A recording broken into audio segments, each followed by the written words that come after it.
Students, welcome again to your favorite math channel KD the Math Tuber. Today I will talk about Air Force X Group model paper, most important paper for all aspirants. तो चलिए देखते हैं बच्चों। तो आज मैं आपको एक करा रहा हूँ X ग्रुप का इम्पोर्टेंट मॉडल पेपर।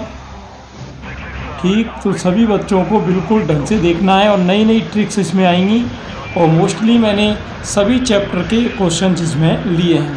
पूरी 25 क्वेश्चन अपन 25 ट्रिक्स के साथ सीखेंगे। तो पूरा वीडियो आप बिल्कुल लास्ट तक देखें और हर क्वेश्चन को खुद भी सॉल्व करने की कोशिश करें। तो चलिए स्टार्ट करते हैं। तो यहाँ पर अपन सबसे पहले क्वेश्चन देख रहे हैं जो कि आपका 3D कोऑर्डिनेट ज्योमेट्री से है। XY समतल बिंदुओं इतने और इतने को मिलाने वाली रेखा को किस अनुपात में विभाजित करता है। देखिए, हमेशा XY समतल का अनुपात पूछा जाए तो उसका फॉर्मूला होता है लैम्डा इक्वल माइनस का Z1 अपॉन Z2। बस ये छोटा सा फॉर्मूला याद रखो। ये कब काम आएगा? जब XY समतल दिया हो। ठीक है, अब देखते हैं इसमें माइनस का Z1 अपॉन Z2। तो माइनस Z1 कितना बच्चों? Z1 ये रहा 5 और आपका Z2 है -2। तो माइनस से माइनस कैंसिल हो जाएगी, आपका 5:2। और ये ध्यान रहे प्लस में आता है तो हमेशा इंटीरियर डिवीज़न होता है बच्चों। इंटीरियर डिवीज़न यानी अंतः विभाजन। खैर यहाँ तो 5 अनुपात तो एक बार ही दिया है, लेकिन कई बार कई क्वेश्चंस में ऐसे 2 बार दे देता है कि एक बार तो 5:2 का दे दिया, मान लो एक्सटीरियर डिवीज़न वाय विभाजन, और एक दे दिया इंटीरियर डिवीज़न अंतः विभाजन। तो हमेशा प्लस का आए तो अंतः विभाजन मानना है और माइनस का आए तो वाय विभाजन मानना है। तो अपना यहाँ तो केवल एक ही दे रखा है 5:2। तो ये आपका आंसर हो गया। नेक्स्ट देखते हैं। नेक्स्ट क्वेश्चन देखते हैं बेटा। नेक्स्ट क्वेश्चन आपका हो गया एप्लीकेशन ऑफ डेरिवेटिव ए और डी से। ठीक, अब इसमें क्या दे रखा है देखते हैं। ये कह रहा है एक गुब्बारे का आयतन 900 सेमी क्यूब पर सेकेंड की दर से बढ़ रहा है। देखो, कोई इंग्लिश मीडियम का स्टूडेंट है तो बेटा इंग्लिश मीडियम के अकॉर्डिंग अपनी सेटिंग कर ले। तो 900 सेमी क्यूब पर सेकेंड NCERT का क्वेश्चन है बेटा। 900 सेमी क्यूब पर सेकेंड, ये आपकी क्या दे दी? सेमी क्यूब किसकी यूनिट होती? वॉल्यूम की। तो ये dV/dt हो गई। क्लियर। अब क्या कह रहा है? उसकी त्रिज्या में परिवर्तन की दर। त्रिज्या का मतलब होता है रेडियस में चेंज पूछ रहा है, यानी dr/dt। ये आपकी dr/dt निकालनी है और रेडियस दे रखी है बेटा आपको 15 सेंटीमीटर। सही है। अब आप जानते हो वॉल्यूम का फॉर्मूला बच्चों क्या होता है? 4/3πr³। अब इसका टी के रेस्पेक्ट में डिफरेंशिएशन करो तो क्या हो जाएगा? टी के रेस्पेक्ट में dV/dt इक्वल 4/3πr³ का क्या हो जाएगा? 3r² dr/dt। तो ये आपका 3 से 3 कैंसिल। तो dV/dt की वैल्यू क्या हो गई बच्चों? ये आपकी हो गई 900 इक्वल 4π की वैल्यू आप लगा दीजिए। क्लियर। पाई की वैल्यू बच्चों क्या हो जाएगी आपकी? 22/7 और r², r कितनी थी? 15 का स्क्वायर हो जाएगा 225 × dr/dt। अब आपको पता है बच्चों 225 × 4 900 होता है और 22/7 को इधर लाओगे तो उल्टा हो जाएगा। तो dr/dt की आपकी वैल्यू क्या निकलेगी? 7/22। ऑप्शन चेक कर लो बेटा, ये आपका ऑप्शन हो गया C। बिल्कुल। तो इस तरीके से क्लियरली बिल्कुल सिंपल है, कोई प्रॉब्लम नहीं है। नेक्स्ट देखते हैं क्या कह रहा है। यदि वक्र y² = 4ax, ये आपका पैराबोला का इक्वेशन होता है। y = mx, ये एक लाइन होती है जो कि ओरिजिन से जाएगी, यानी कुछ इस तरीके का डायग्राम बन रहा है। जैसे कि ये तो आपका है y² = 4ax पैराबोला और y = mx, ये मूल बिंदु से जाने वाली एक लाइन की बात कर रहा है। अब ये कह रहा है कि इनका जो एरिया बन रहा है, देखिए ये जो एरिया है इसकी वैल्यू दी है a²/3 और अपने को वैल्यू बेटा किसकी लानी है? m की वैल्यू बतानी है। देखते हैं m की वैल्यू कैसे आएगी। थोड़ा दिमाग लगाना बच्चों। देखो, सबसे पहले हम क्या करेंगे? सबसे पहले जैसे मैं इसको OAB जैसे ये ले रहा हूँ, पहले OAB का अपन पैराबोला का एरिया निकालेंगे, उसमें से ये लाइन वाला माइनस कर देंगे, लाइन वाला ये। क्लियर। ये वाला एरिया माइनस हो जाएगा। तो चलो देख लेते हैं बच्चों। इस एरिया को सबसे पहले आपको निकालना पड़ेगा ये इंटरसेक्शन पॉइंट, कि ये दोनों पैराबोला और लाइन कहाँ पर एक दूसरे को इंटरसेक्ट कर रहे हैं। तो उसके लिए आप ज़्यादा कुछ नहीं, y की वैल्यू इसमें रख दो। y की वैल्यू क्या है, mx। चलो mx इसमें रखेंगे तो क्या हो जाएगा बच्चों, ये आपका हो जाएगा m² x² इक्वल 4ax। तो यहाँ से आप देख रहे हो x की वैल्यू हो जाएगी आपकी 4a/m²। तो ये जो पॉइंट है आपका ये हो गया 4a/m², 0, और ये तो 0 0 है ही। तो चलिए अब पैराबोला में से अपने को ये लाइन का एरिया माइनस करना है। तो एरिया कैसे निकालेंगे, लिमिट तो क्या है 0 to 4a/m²। अब एक बार तो पैराबोला में से आप y की वैल्यू लाओ तो वो हो गई आपकी 2√a√x, और एक आप y की वैल्यू लाएंगे लाइन में से mx। क्लियर, देखते जाना ट्रिक क्या है। तो ये आपकी हो रही 2√a तो चल ही रहा है बच्चों, और √x का होता है आपको x की पावर 3/2 और लिमिट आपकी चल रही है 0 to 4a/m², और ये m बाहर चल रहा है, और x का x²/2 और लिमिट अपनी वही चलेगी 0 to 4a/m²। तो चलिए कैलकुलेशन चेक कर लेते हैं बच्चों। कैलकुलेशन क्या होगी, देखो 2 ऊपर गया, 4√a/3, x की वैल्यू लगा दो। क्या x की वैल्यू 4a/m² इंटू √4a/m²। आप कहोगे सर ये रूट कहाँ से आ गया, रूट बच्चों ऐसे आ गया कि जैसे 3/2 थी ना, तो 3/2 को अपन 1.5 लिखते हैं, तो 1 तो ये रही और रूट में हाफ रही, और यहाँ पर m/2 ये आपका चल रहा है, और यहाँ x² है तो x की वैल्यू 4a/m² का स्क्वायर हो गया। चलिए कैलकुलेशन चेक कर लेते हैं बेटा। तो यहाँ पर आप देखो कि 4 का क्या हो रहा है 2, 4 का तो 2 हो जाएगा।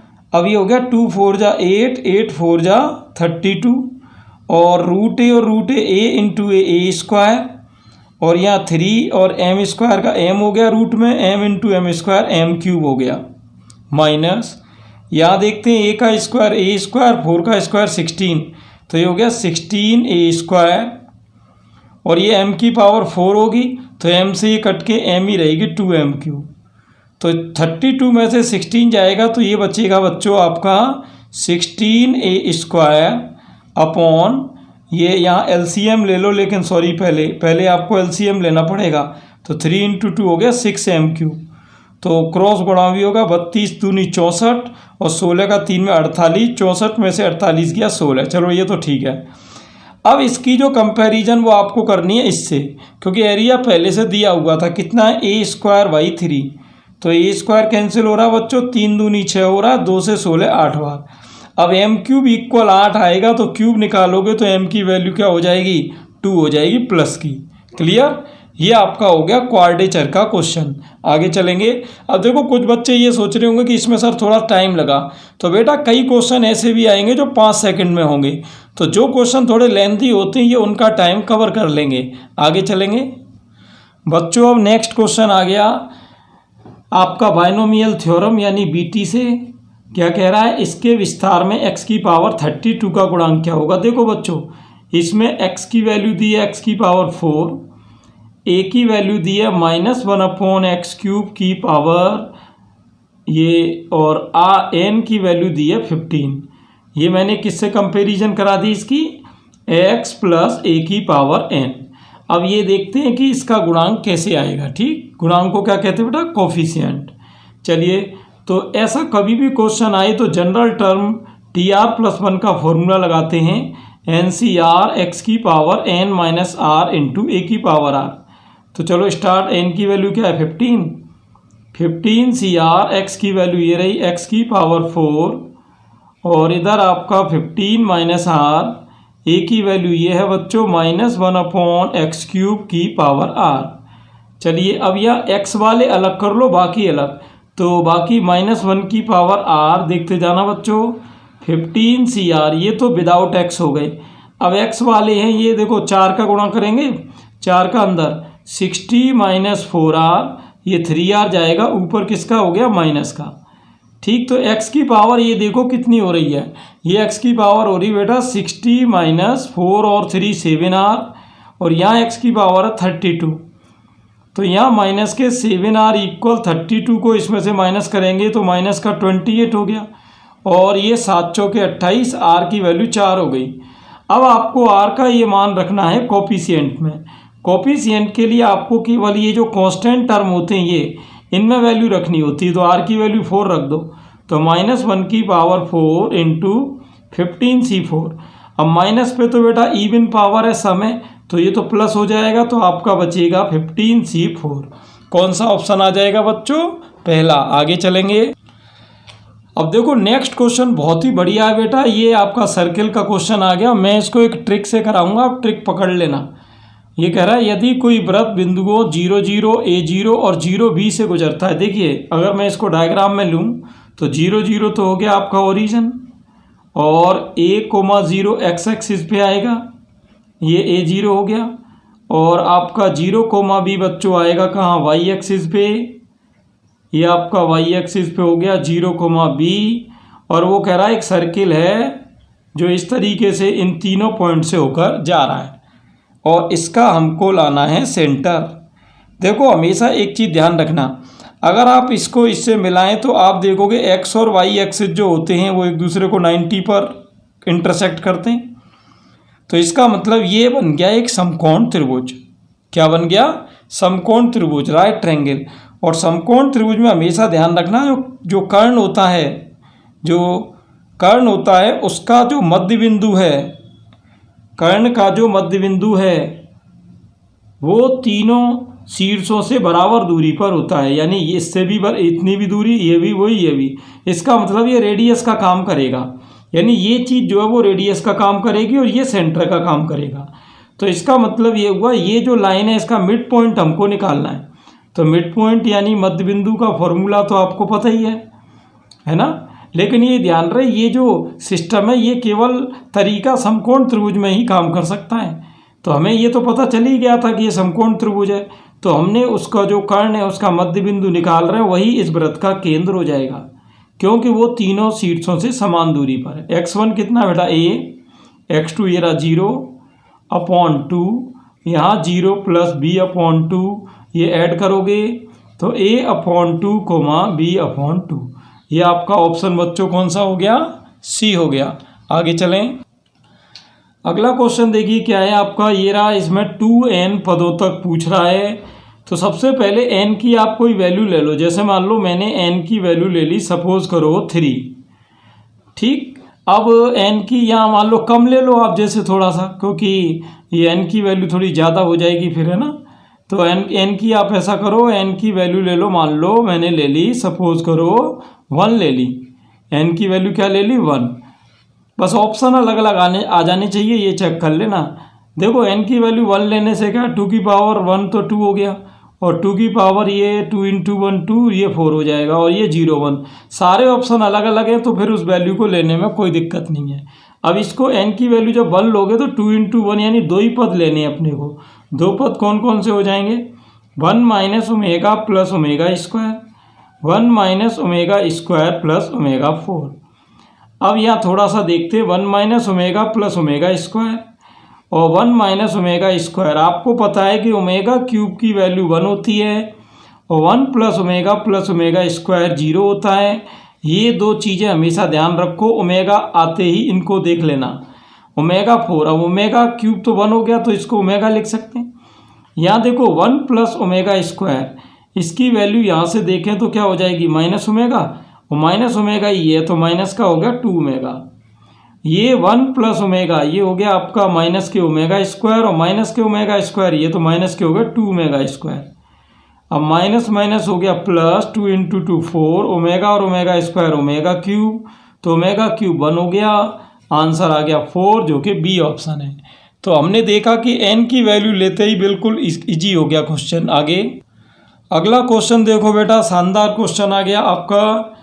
इसमें क्योंकि मोड लगा हुआ है और डेफिनिट इंटीग्रेशन है, निश्चित समाकलन है, तो हम इसमें एक प्रॉपर्टी लगाएंगे सैंडविच। हम इसमें एक लगाएंगे सैंडविच रूल। सैंडविच रूल क्या होता है कि मॉड के अंदर की जो भी टर्म होती है उसको जीरो से कंपैरिजन कराते। तो हम जानते हैं कॉस जीरो कब होगा, 90 पर। तो अब यहाँ पे दो चीज़ें हो जाएंगी, एक तो जीरो से 90, एक तो जीरो से 90 का हो जाएगा कॉस एक्स, और आप जानते हो जीरो से 90 में कॉस एक्स पॉजिटिव होता है, और एक आपका हो जाएगा 90 से 180, ये पाई दिख रहा है ना, ये 90 से 180, और हम जानते हैं 90 से 180 में cos x नेगेटिव होता है।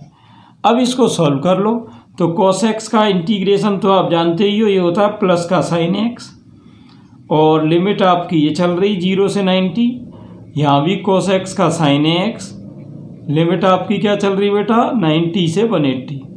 चलो वैल्यू लगाएंगे अब। तो पहले क्या लगाना है, 90, साइन 90 माइनस साइन 0, और यहाँ पे आप लगाओगे तो पहले x की जगह क्या है, पाई माइनस साइन 90। तो ये देखो साइन 90 1 हो गया, साइन 0 की वैल्यू हो गई 0, यहाँ साइन 180 0 हो गया, साइन 90 1 हो गया। तो 1 में से 0 गया बच्चों 1, और माइनस माइनस प्लस का 1, तो ये फाइनली हो गया 2। अब बोलो आंसर कौन सा आ रहा है, सी। इसके दो ऑप्शन बेटा प्रिंट नहीं हो पाए थे, कोई बात नहीं है। तो इसमें ये सैंडविच रूल जो आ गया इसको आप हमेशा ध्यान में रखें, है ना। आगे अगला क्वेश्चन देखते हैं बच्चों। ये आपकी डिटर्मिनेंट आ गई, वैल्यू किसकी पूछी है, एक्स की वैल्यू पूछी है। चलिए देख लेते हैं। ये तो सिंपल ही है, 2 क्रॉस 2 की है, तो इसे तो क्रॉस मल्टीप्लाई कर दो। 4 इंटू 1 क्या हो गया 4, 2 इंटू 1 हो गया 2, ऊपर चल रहा है स्क्वायर, यहाँ मल्टीप्लाई करेंगे 3x माइनस 1 का 2 में 2, माइनस यहाँ भी क्रॉस करेंगे x का 1 में x, माइनस माइनस 2 का 3 में माइनस 6, तो माइनस माइनस हो गया प्लस 6। तो 4 में से 2 गया 2, 2 का स्क्वायर हो गया 4, यहाँ 3x माइनस 2 माइनस x, बाहर माइनस अंदर का साइन चेंज हो जाएगा। तो यहाँ 3x में से बेटा x जाएगा तो बचेगा 2x, और माइनस के 6 और माइनस का 2, ये हो गया माइनस के 8। तो यहाँ देखना सिस्टम क्या रहेगा, 2x इक्वल 8 और 4 हो गया 12, तो ये 2 से 12 गया 6 बार। ऑप्शन कौन सा आ गया बच्चों, सी। नेक्स्ट आगे देखते हैं बच्चों क्या कह रहा है। कितने घात का अवकल समीकरण वक्र समूह इतने को निरूपित करता है। तो सबसे पहले हम इसका डिफरेंशियल इक्वेशन बनाते हैं, फिर देखते हैं उसकी पावर कितनी आएगी, है ना, उसकी जो है डिग्री कितनी आएगी। तो आपको क्या दे रखा है, Y equal A x plus A Q, A x plus A Q. देखो यहाँ पर बच्चों अगर इसकी मान लो डिग्री की जगह वो ऑर्डर पूछता, यानी कोटि पूछता, तो इसको बताने में 1 सेकंड भी नहीं लगती, क्योंकि इसमें एक ही स्वेच्छ अचर है ए, तो इसकी जो कोटि होगी ऑर्डर वो 1 होगी। अब इसकी घात क्या होगी, चलिए वो निकाल लेते हैं, इसका डिफरेंशियल करेंगे। D Y D X equal A X का ए हो गया, और ए क्यूब का हो जाएगा आपका 0, ए क्यूब का क्या हो गया 0। अब ये ए की वैल्यू आपको यहाँ रख देनी है। ये ध्यान रहे डिफरेंशियल आप इससे ज़्यादा नहीं कर सकते, क्योंकि ये कांस्टेंट आपको एक ही दे रखा है। तो ए की वैल्यू इसमें रखेंगे तो y equal d Y D x into x plus d Y D x का होल क्यूब। अब आप देख सकते हो इसकी क्या पूछ रहा था, घात यानी डिग्री। तो सीधी बात है, इसमें कितनी पावर हो गई 3, तो आपकी ये डिग्री हो जाएगी 3, और ऑर्डर पूछता तो वो हो जाती 1। क्लियर बच्चों। आगे नेक्स्ट क्वेश्चन देखिए क्या है। If R denotes the set of all real numbers then the function f such that R to R. ठीक है, f such that R to R का मतलब है कि ऐसे फंक्शन की बात हो रही है जिसका डोमेन भी रियल नंबर है और रेंज भी रियल नंबर है, यानी प्रांत भी रियल है और परिसर भी रियल है। फंक्शन कौन सा है बच्चों, f of x equal g i x. ये जी आई एक्स किसको डिनोट करता है बच्चों, महत्तम पूर्णांक फलन को।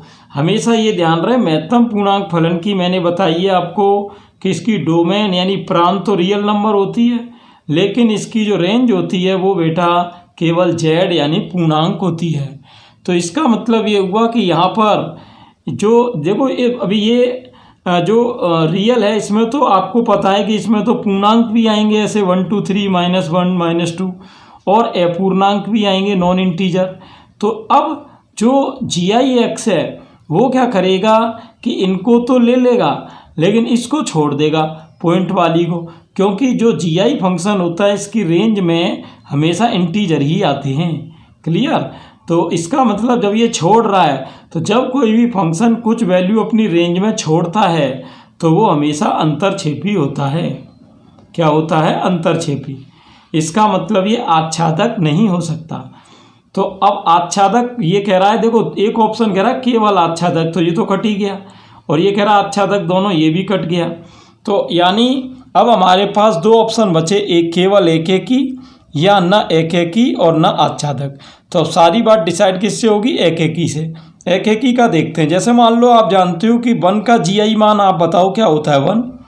लेकिन अगर कोई 1.5 का GI मान पूछे तो ये भी 1 होगा, क्योंकि हमेशा छोटे पूर्णांक को लेता है।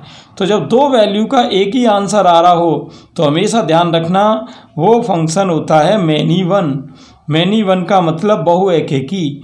तो इसका मतलब बच्चों ये न तो एकेकी होगा और न आच्छादक। तो कौन सा ऑप्शन आएगा आपका? ये डी ऑप्शन आएगा। क्लियर। आगे चलेंगे। आगे कह रहा है कि यदि किसी दीर्घवृत्त की उत्केंद्रता 1/√2 है। ठीक है बेटा, 1/√2 तो ये हो गई उत्केंद्रता, और इसका मैं स्क्वायर करूं तो ये आपका 1/2 हो जाएगा। क्लियर। अब ये कह रहा है नाभिलम पूछा है, इसका नाभिलम यानी लेटस रेक्टम, लेटस रेक्टम पूछा है। तो चलिए देख लेते हैं। इसमें आप एक्सेंट्रिसिटी इक्वेशन यानी उत्केंद्रता समीकरण लगा दो, जो कि B² = A² × 1 - E²। ठीक है बेटा। तो B² = A², 1 - E²। E² की वैल्यू क्या है? 1/2। तो 1 में से 1/2 जाएगा, क्या बचेगा? 1/2। तो A²/2 हो गया ये। चलिए खैर, अब इसका क्या पूछा है? Latus rectum. तो लेटस रेक्टम का फॉर्मूला होता है 2B²/A। तो 2B² की वैल्यू रख दो, क्या है ये? A²/2, और अपॉन में A चल रहा है बच्चों, A से A गया, 2 से 2 बचा, क्या? A। अब देखो ऑप्शन कौन सा होगा। पहला कह रहा है लघु अक्ष। तो दीर्घवृत्त का जो लघु अक्ष होता है, इंग्लिश मीडियम वाले इसमें से देखते रहना, माइनर एक्स है। लघु अक्ष होता है बेटा ये 2B होता है। दीर्घ अक्ष ये 2A होता है। तो अर्ध लघु अक्ष, अर्ध लघु अक्ष यानी इसका हाफ, तो 2B का हाफ क्या हो गया? B। अर्ध दीर्घ अक्ष यानी ये आपका 2A का हाफ यानी A। तो आपका ऑप्शन A आ रहा था, तो यानी आपका आंसर हो जाएगा D। क्लियर। आगे नेक्स्ट देखते हैं बच्चों। आपको एक हाइपरबोला दिख रहा है, हाइपरबोला, और ये कह रहा है नाभि दूरियों का अंतर। नाभि दूरियों का अंतर यानी इसको कहते हैं फोकल डिस्टेंस। क्लियर। नाभि दूरियों का अंतर जो होता है, हमेशा ध्यान रखना बच्चों, ये होता है आपका जो, देखो हाइपरबोला में 2 एक्सिस होती हैं, आपको पता है, अनुप्रस्थ अक्ष और एक होती है आपकी संयुग्मी अक्ष। क्लियर। जैसे देखिए ये जैसे हाइपरबोला है आपका, तो ये तो होती है संयुग्मी अक्ष, इसको कंजुगेट एक्सिस बोलते हैं, और इसको अनुप्रस्थ अक्ष यानी लॉन्गिट्यूडनल एक्सिस बोलते हैं। ये होती है आपकी 2A और वो होती है 2B। तो आपसे नाभि दूरियों का जो अंतर होता है ये हमेशा बेटा 2A के इक्वल होता है। किसके? 2A के। तो देखते हैं इसमें एक ही वैल्यू क्या आएगी, चलिए वो देखते हैं। ये आपका हाइपरबोला का इक्वेशन बच्चों दे रखा है। आप पहले 144 का इसमें भाग दे दो, तो 9 से ये कटेगा 16 बार, और आपका 16 से ये 9 बार। तो A² की वैल्यू 16 है, तो A की वैल्यू 4 हो गई बच्चों। B² की वैल्यू 9 है, तो B की वैल्यू हो गई 3। अब आपका ये A और B आ गया, लेकिन आपको 2A चाहिए था, तो 2A, तो 2A आपका 8 हो जाएगा। ऑप्शन आपका पहला हो जाएगा। ठीक बच्चों, सारे क्वेश्चन बेटा खुद प्रैक्टिस करने हैं, और जितने भी क्वेश्चन मैं करा रहा हूँ सभी की ट्रिक्स आपको बढ़िया रिवीजन करनी है। आगे आपने इन्वर्स ट्रिग्नोमेट्री में बेटा एक फॉर्मूला पढ़ा होगा, इन्वर्स ट्रिग्नोमेट्री में, कि cot inverse BA + 1/B - A। ये कहीं भी दिख जाए तो ये आपका cot inverse A - cot inverse B का फॉर्मूला होता है। बस इसी फॉर्मूले को आप पकड़े रहना। ठीक है। ये ध्यान रहे नीचे जो पहले होता है वो बाद में आता है। तो जैसे इस फॉर्मूले को आप गौर से देखें, यहाँ x - y है, तो x पीछे आएगा, y आगे, यानी ये फॉर्मूला किसका बनेगा? ये बनेगा cot inverse y minus cot inverse x. ठीक, ऐसे ही बताओ बच्चों, यहाँ जेड पहले आएगा वाई पीछे, ये किसका फॉर्मूला बनेगा इसी क्रम में, cot inverse z minus cot inverse y. ठीक है, ये किसका बनेगा अगर इसकी बात करें बच्चों, ये बनेगा cot inverse x minus cot inverse z. आप कैंसिल कर सकते हो, cot inverse y, cot inverse z और cot inverse x, final answer क्या हुआ 0। बस ये एक फॉर्मूला याद रखना, कोई और कुछ करने की ज़रूरत नहीं है। नेक्स्ट, आगे देखिए, बहुत ही इंटरेस्टिंग क्वेश्चन आ गया बच्चों, log of a plus 2b की वैल्यू पूछिए। थोड़ा सा ध्यान से देखना, आपको ये कंडीशन कुछ इस तरह दी है, a square plus 4b² equal 12ab। देखो क्या कह रहा है, a square plus 4b² equal 12ab। अब जैसा कि आपको यहाँ a प्लस 2b दिख रहा है, तो आपको पता है a प्लस 2b का अगर कोई होल स्क्वायर खोले तो ये हो जाता है a square plus 4b² plus 4ab। इसका मतलब अगर मैं यहाँ दोनों ओर 4ab ऐड कर दूँ तो देखना क्या होगा, जैसे कि मैंने इधर भी 4ab ऐड कर दिया और आपका इधर भी 4ab ऐड कर दिया, तो ये 16ab हो जाएगा। ठीक है, अब ये तीनों मिला के क्या बना रहे हैं, ये बना रहे हैं a प्लस 2b का होल स्क्वायर, और ये 16ab को आप किसका स्क्वायर लिख सकते हो, 4√ab का होल स्क्वायर लिख सकते हो। होल स्क्वायर अगर हम कैंसिल करें तो दोनों ओर का लॉग ले सकते हैं, log a plus 2b equal log 4√ab। अब आप देखिए लॉग a प्लस 2b यानी इसी की वैल्यू आपसे पूछी थी, है ना, यही वैल्यू पूछी है बच्चों। अब हमेशा ध्यान रखना, लॉग में जो चीज़ इनटू में होती हैं वो सब प्लस में आ जाती हैं, तो कैसे कैसे, लॉग 4 हो जाएगा आपका, प्लस लॉग में √a हो जाएगा, प्लस में लॉग √b हो जाएगा। यही तीन चीज़ें होंगी। अब देखो यहाँ पर आपको पता है, जैसे ये log 4 है आपका, log 4। ठीक, log 4 को आप क्या लिख सकते हो, log 4 को हम लिख सकते हैं 2 का स्क्वायर, और √a को क्या लिख सकते हैं बेटा, a की पावर 1/2, और √b को भी क्या लिख सकते हैं, b की पावर 1/2। पावर सब आगे आ जाएंगी, है ना, पावर आगे आ जाएंगी, तो यहाँ आप ले लो 2 log 2, और ये आपका हो जाएगा 1/2 log a, और ये हो जाएगा हमारा 1/2 log b। अब जैसे ही अपन इनमें से 1/2 कॉमन लेंगे तो आप देखोगे कि 1/2 जैसे ही मैं कॉमन लूँगा, 1/2 कॉमन लेने का मतलब है कि 2 का आप सब में गुणा होगा, करो गुणा 2 का, 2 का 2 में हो गया 4 log 2। यहाँ आप 2 का गुणा करोगे, 2 से 2 कैंसिल होके प्लस का log a आएगा, और वो आपका प्लस का log b। ऑप्शन मैच कर लो, ऑप्शन आ रहा है बेटा सी। क्लियर, चलेंगे सीधे नेक्स्ट पर। नेक्स्ट क्वेश्चन पी एंड सी का आ गया बेटा। पी एंड सी में आपने देखा होगा क्रमचय संचय में जो अरेंजमेंट के क्वेश्चन होते हैं उस तरीके का है।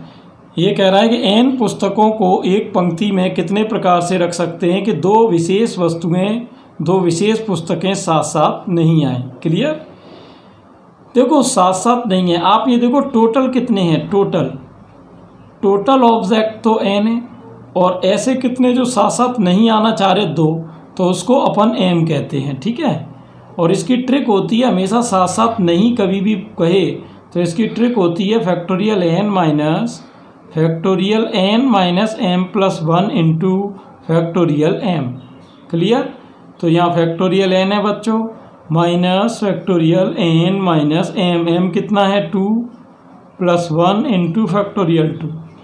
तो यहाँ आपका हो जाएगा फैक्टोरियल n माइनस फैक्टोरियल 2 की वैल्यू क्या है 2, और यहाँ फैक्टोरियल n माइनस 1 हो जाएगा। अब आपको पता है बच्चों कि यहाँ अब ऑप्शन देख लो कौन सा आ रहा है। अभी तो कोई ऑप्शन मैच नहीं कर रहा, कोई बात नहीं है, आप इसमें थोड़ा कॉमन उमन ले सकते हो। कैसे, n को बाहर ले लो तो यहाँ बचेगा n माइनस 1, और ये बच रहा है 2 इंटू n माइनस 1। मेन तो ये फॉर्मूला है, इसको याद रखना, बाकी तो ये सब कैलकुलेशन हो रही है।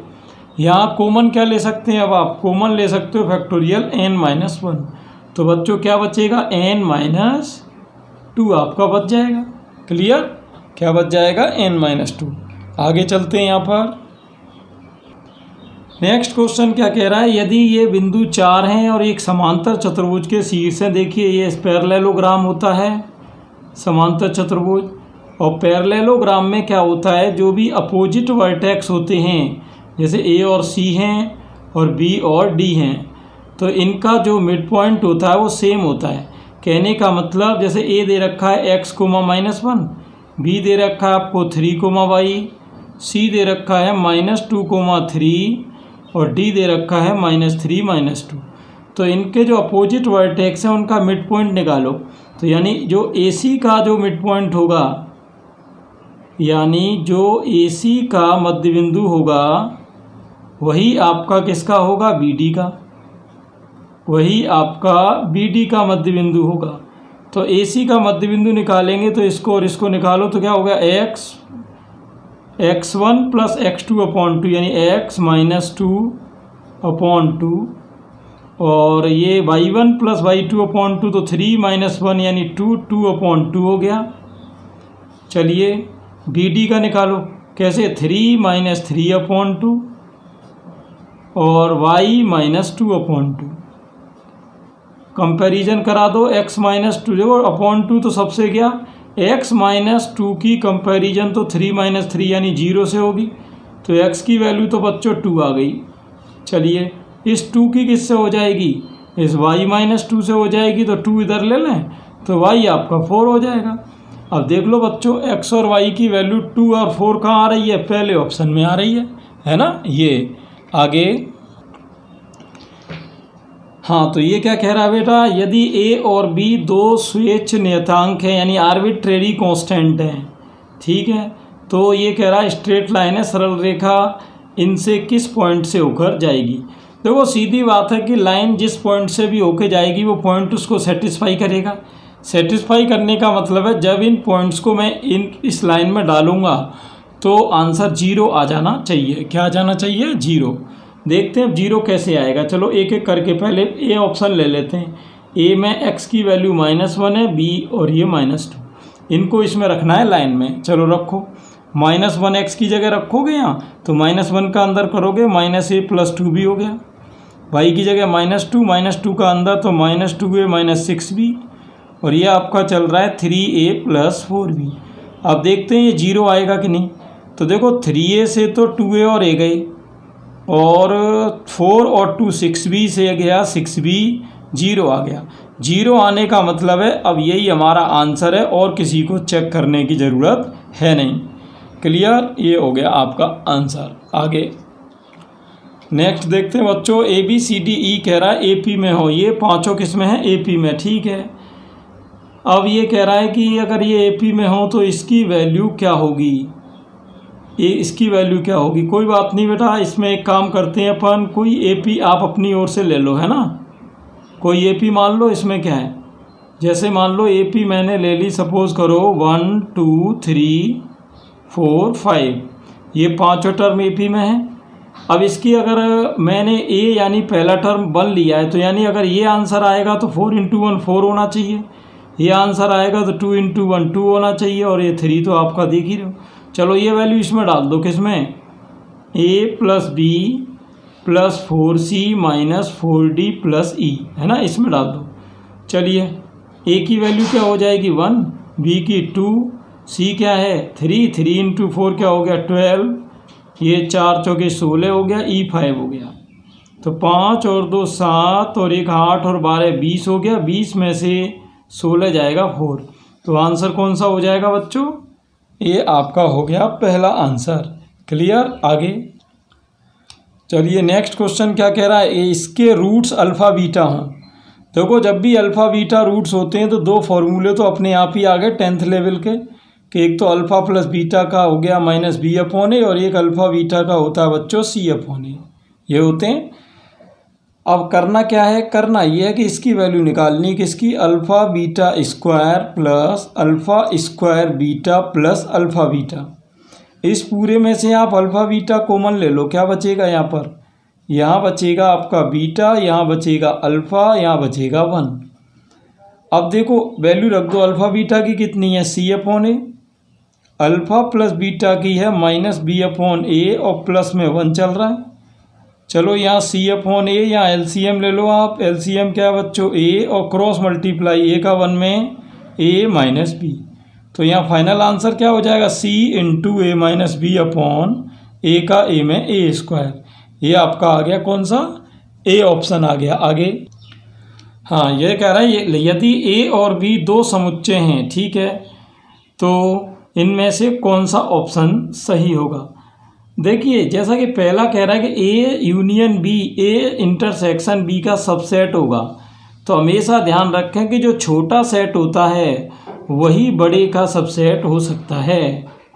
कहने का मतलब यूनियन हमेशा बड़ा सेट होता है, तो बड़ा छोटे का सबसेट नहीं हो सकता, तो ये तो गलत हो गया।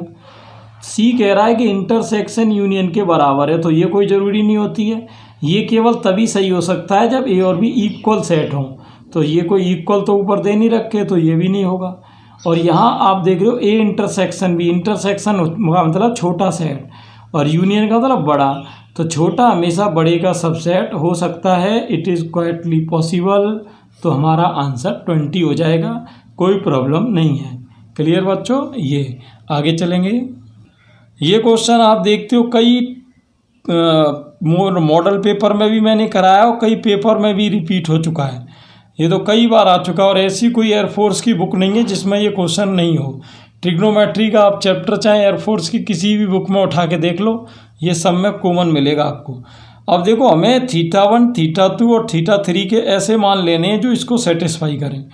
तो कोई दिक्कत नहीं है, आप इन तीनों वैल्यू को ले सकते हैं 90 डिग्री, क्योंकि साइन 90 1 होता है, 1 + 1 + 1 3 हो गया। अब यही वैल्यू आप इसमें डाल दो, तो cos 90 क्या होता है, 0 + 0 + 0, यानी फाइनली 0 ऑप्शन हो जाएगा डी।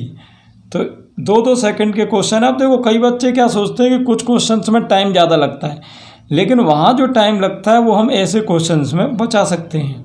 आगे क्या कह रहा है, नेक्स्ट 3 वेक्टर दिए हुए हैं, ए vector, B vector, C vector, ठीक है। ये कह रहा है कि ए प्लस टी बी अगर सी के लंबवत परपेंडिकुलर है तो टी की वैल्यू, यहाँ पर पहले मैं ए प्लस टी बी की वैल्यू अलग से निकाल रहा हूँ। तो ए वेक्टर कितना है बच्चों, ये रहा 2i + 2j + 3k plus T B यानी बी में टी का इंटू कर दो, क्या हो जाएगा ये माइनस का ti प्लस के 2tj और प्लस के tk। अब इसमें आप i कॉमन लेंगे इसमें और इसमें, तो i कॉमन लेंगे क्या हो जाएगा 2 - t। यहाँ आप j कॉमन लेंगे तो बचेगा 2 + 2t, और यहाँ k कॉमन लेंगे जब आप, तो यहाँ हो जाएगा 3 + t। ठीक, ये हो गया i j के। अब ये कह रहा है किसके परपेंडिकुलर है, c के, तो c क्या हो जाएगा बच्चों, c ये है आपका 3i + j, 3i + j, ठीक है। अब देखो करना क्या, वो कह रहा है a + tb किसके परपेंडिकुलर है, c के। तो a vector plus t into B vector, ये आपका परपेंडिकुलर है किसके, c के। तो a + tb कितनी है, ये रही आपकी, और c ये रही। चलो इसका आप कर दो इंटू, तो i का i में करेंगे 1 हो जाएगा, 3 का इसमें हो जाएगा 6 - 3t, j का यहाँ क्या है 1, और यहाँ j का ये 2 + 2t, तो 2 + 2t का 1 में करेंगे तो ये हो गया 2 + 2t, और k का क्या है 3 + t, इसका 0 में करेंगे तो ये 0 ही हो जाएगा। यहाँ आपका आ गया 6, 2t में से 3t गया -t, और प्लस का है 2, 6 + 2 हो गया आपका कितना 4 - t। अब आपको पता है जो परपेंडिकुलर होते हैं बच्चों, परपेंडिकुलर में डॉट प्रोडक्ट की कंपैरिजन आप 0 से कर सकते हो। तो t - 4 की 0 से करोगे तो ये उधर जाएगा, तो t की वैल्यू आपकी क्या आ गई 4। परपेंडिकुलर में हमेशा ध्यान रखो, जैसे 2 वेक्टर हैं, अगर ये एक दूसरे के परपेंडिकुलर हैं तो इसका मतलब a vector dot b vector हमेशा वहाँ 0 होगा। बस ये एक चीज़ आपको ध्यान में रखनी है। आगे नेक्स्ट तो बेटा सीधे सीधे डिफरेंशिएशन आ गया आपका, है ना। तो देखते हैं इसका कैसे करेंगे। log x का क्या होता है बेटा 1/x, ये तो सिंपल ही है, डायरेक्ट करो। और अब ddx किसका करना है, अब इस ब्रैकेट का करना है ना, अब इस ब्रैकेट का कर दो। तो चलो ये तो आपका चल ही रहा है, इसमें तो हम कुछ कर नहीं सकते हैं, ये तो आपका चल ही रहा है। ब्रैकेट का करो तो x का बेटा क्या होता है डिफरेंशिएशन 1, और 1/x का डिफ्रेंसिएशन होता है -1/x²। दोनों डायरेक्ट फॉर्मूले हैं। ऑप्शन कौन सा मैच हो रहा है? सी। एक एक सेकंड के क्वेश्चन है। अब देखो ऐसे क्वेश्चन में मैंने तो भी पेन चलाई है, आपको तो ये कंपटीशन में डायरेक्ट ऑप्शन पर टिक करना है। आगे चलेंगे। अगला बच्चों क्वेश्चन ये रहा इंटीग्रेशन का। बस एक चीज़ ध्यान रखनी है कि ई की पावर log x कभी भी आए तो उसकी वैल्यू x होती है, और ये आप जानते ही होंगे कि कहीं n log m आए उसको हम log m की पावर n लिख सकते हैं। अब चलिए ये दोनों चीज़ यहाँ फिट कर दो लाके। ई की पावर ये क्या है? 5 log x, तो 5 ऊपर जाएगा बेटा, तो ये हो जाएगा log x की पावर 4। ये ऐसे ही हो जाएगा ई की पावर log x की पावर ये 5 है, यहाँ ये 5 है और ये 4 है। नीचे अगर हम देखें यहाँ पर तो ई की पावर log ये x³ हो जाएगा और ये log x² हो जाएगा। चलिए ई किसे खा जाएगा? log को, तो यहाँ बचेगा बेटा x की पावर 5 माइनस x की पावर 4 अपॉन यहाँ हो जाएगा x³ माइनस x²। तो इन दोनों में कॉमन क्या है? x की पावर 4, क्या बचेगा? x माइनस 1, और इन दोनों में भी कॉमन क्या है? x², तो यहाँ बचेगा x माइनस 1। ये कैंसिल, x² से x4 जाएगा तो क्या बचेगा? x²। और अब इसका ये तो हमने सिंप्लीफाई कर लिया। अब होना इंटीग्रेशन, तो x² का इंटीग्रेशन क्या होता है? x³ upon 3।